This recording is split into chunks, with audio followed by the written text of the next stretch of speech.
নমস্কার, Assam prime network থেকে আমি ইন্দ্রাণী আপনাদের স্বাগত জানাচ্ছি। চুড়াইবাড়ি খাদিমপাড়া এলাকার এক যুবকের বিরুদ্ধে ভয়ঙ্কর অভিযোগ উঠে এসেছে। নিজ স্ত্রীকে দেহ ব্যবসার জন্য চাপ দেওয়া, অশ্লীল ছবি সোশ্যাল মিডিয়ায় ছড়িয়ে দেওয়া, ধর্মীয় কটূক্তির মতো ঘটনায় অভিযুক্ত এই যুবকের নাম সাবুল মিয়া, বয়স 28, পিতা আব্দুল মিয়া। অভিযোগ, চুড়াইবাড়ি জাতীয় সড়কের পাশে এক রেস্টুরেন্ট চালানোর আড়ালে সাবুল মিয়া নানা অবৈধ কার্যকলাপের সঙ্গে যুক্ত। তার স্ত্রী, যিনি আসামের শিলচরের বাসিন্দা, অভিযোগ করেছেন বিয়ের পর থেকে নিয়মিত নির্যাতনের শিকার হতে হতো তাকে। শুধু তাই নয়, স্বামী তাকে বারবার দেহ ব্যবসায় নামার জন্য চাপ দিতে থাকে। এই অপমানজনক পরিস্থিতি থেকে বাঁচতে তিনি পালিয়ে যান। আরো চাঞ্চল্য ছড়ায় যখন জানা যায় স্ত্রীর অশ্লীল ছবি সোশ্যাল মিডিয়ায় আপলোড করেন সাবুল। অভিযোগকারী মহিলার দাবি, এটি তাকে মানসিকভাবে ভেঙে দেওয়ার জন্যই করা হয়। এই ঘটনার পরিপ্রেক্ষিতে শিলচরের এক সমাজকর্মী সংস্থার মহিলা সদস্যরা সরাসরি চুড়াইবাড়ি থানায় এসে অভিযুক্ত সাবুল মিয়ার গ্রেপ্তারের দাবি জানান। তাদের বক্তব্য, এমন লম্পট সমাজে চলতে দিলে আরো অনেক নারী ক্ষতিগ্রস্ত হবে। এদিকে সাবুল মিয়ার বিরুদ্ধে ধর্মীয় অনুভূতিতে আঘাত করার অভিযোগ রয়েছে। সোশ্যাল মিডিয়ায় বজরংবলীর বিরুদ্ধে কুরুচিকর মন্তব্য করে বলেই দাবি স্থানীয় হিন্দু সংগঠনের। এই অভিযোগের ভিত্তিতেই চুড়াইবাড়ি থানায় আরো একটি মামলা দায়ের হয়েছে। এদিকে আজ চুড়াইবাড়ি থানার পুলিশ সাবুল মিয়াকে নিজ বাড়ি থেকে থানায় নিয়ে আসে পুলিশ। ভানুচন্দ্রের রিপোর্ট, আসাম প্রাইম নেটওয়ার্ক। আমি মা সমাজ কল্যাণ সংস্থার এমডি। তো আমরা কাছে সাবুল মিয়ার একটা কেস আসছিল গত 10 জুলাই 2025 ইংরাজি। যে আজকে আমরা যে মেইন আসল বিষয়বস্তু হইলো, আমরা যে কারণে আইছি এটা হইলো চুড়াইবাড়ি থানাতে আমরা এখন উপস্থিত আছি। আমাদের সংস্থার বিরুদ্ধে একজন ব্যক্তির রনির বিরুদ্ধে মানে মিথ্যা এবং ভুয়া সংবাদ প্রচারের বিরুদ্ধে আমরা লিখিতভাবে অভিযোগ জমা দেওয়ার জন্য আইছি। তো এই মিথ্যা প্রচারের পিছনে রয়েছেন চুড়াইবাড়ির খাদিমপাড়ার বাসিন্দা এই ব্যক্তি সাবুল মিয়া। উক্ত ব্যক্তি শুধুমাত্র আমাদের সংস্থার সম্মানহানি করতে নেই, ব্যক্তিগত জীবনে একজন দুষ্কৃতী হিসাবেও পরিচিত। অভিযোগ অনুযায়ী তিনি নিজের স্ত্রীকে ব্ল্যাকমেইল করেন, তার পরবর্তী ব্যক্তিগত ছবি ব্যবহার করে মানসিক নির্যাতন চালান এবং তাকে অবৈধ কাজে জড়ানোর চেষ্টা করেন। এমনকি তাকে শারীরিক নির্যাতন ও প্রাণনাশের হুমকিও দিয়েছেন বলে জানা গেছে।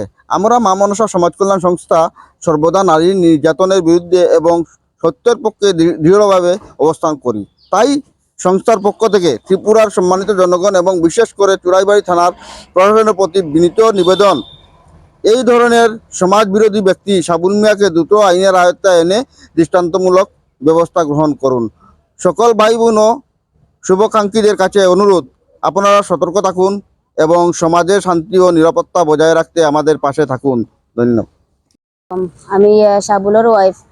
যে আমি এখানে আমার বিয়ে হয়েছিল, হওয়ার পরে আমি এখানে গত 1 মাস থাকছি। থাকার পরে যে আমি আমারে দিয়ে মানে খারাপ কাজ করানির লাগে হোটেল প্রস্তাব দেওয়াইছে, যে আমারে করানি হয়েছে খারাপ কাজ। আমি জামাই ঘরে সংসার করতাম করি আমি খারাপ কাজ করছি। করার পরে 3-4 দিন পরে আরো এরকম হয়েছে। আমি মানছি না দেখিয়ে আমি একদিন রাত্রে সকালবেলায় আমি মানে রাগের ছুটো গুছা করি আমি এখান থেকে মানে আমার বাবার বাড়ি গেছি গিয়া। যাওয়ার পরে তাই আমার উপরে মানে চুরির ইনজাম লাগাইছেন, আমার উপরে কেস করছেন, কইছেন আমি তার মোবাইল টাকা পয়সা লইয়া গেছি গিয়া কইয়া তাই আমার উপরে ইনজাম লাগাইছেন। লাগানোর পরে আমি মানে করছি মানে আমি আমার কেস করছি কোর্টে গিয়া। আমার ডিপির কেস আছে, ডিপির কেস থাকা কারণে তাই আমার উপরে এরকম মিশা ইনজাম উঠাইছেন। উঠানির পরে আমার তো কেস আছে, এখন আমি নিউজও করতে পারতাম না, আমি কিচ্ছু না, আমার কেসে যেটা হইব ওটা। হ্যাঁ, তারপরে নোটিশ আই কেন কেস মানে আসামি অ্যারেস্ট হয় না, ধরা হয় না। তারপরে আমার উপরে আরো বেজান জুলুম হয়েছে। এরপরে আমি করছি কিতা মানে এই মহিলা সমিতির দ্বারস্থনে আমি মানে তারা আমার ফোন করিয়া যোগাযোগ করছে। আমি এখানে আইছি, আওয়ার পরে মানে এটা মীমাংসা করার লাগিয়া তারা মানে টাইম রয়েছে, মানে 1 মাস টাইম রয়েছে। লোয়ার পরে আমারে কইছে যে তোমারও কোর্টও কেস আছে আর তারও কোর্টও কেস আছে, কেসটা উঠাইবাইনি। আমি কইছি হয় আমার তো ডেট আছে নেক্সট মাসের 3 তারিখ আমার কেসের ডেট আছে, তুমি এটা উঠাইবাইনি। আমি কইছি আমি উঠাইমু। উঠানির পরে যে তোমারে হের ঘরে দেওয়াইব, হে তোমারে নিবনে তুমি যাইবাইনি, এটা আমরা মহিলা সমিতি বিচার করিয়া দিমু।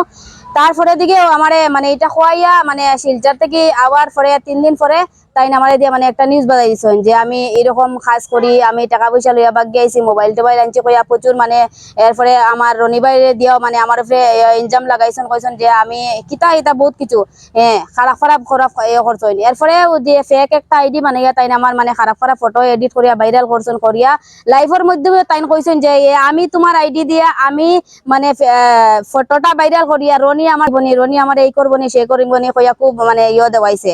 তারপরে আমি মানে মানে এটাও মানে চাই যে আজকে আমি এই জায়গার মধ্যে আইছি আমারে সুর কইয়া ইয়ে করা হয়েছে, আমি আজি রইছি হওয়ার পরে মানে আমরা স্যারে আমরা যতটুকু হেল্প করার করছেন করিয়া আসামি আজকে অ্যারেস্ট হয়েছে। এটা আমি সুস্থ বিচার চাই যে আমারে এরকম অপমান করা হয়েছে। এরপরে আমি এখন চাই যে আসামি অ্যারেস্ট মানে জেল খাটতো চালানো হইতো, এটা আমি সুস্থ বিচার আপনার কাছে চাই। আমি আর কিছু কইতে চাই।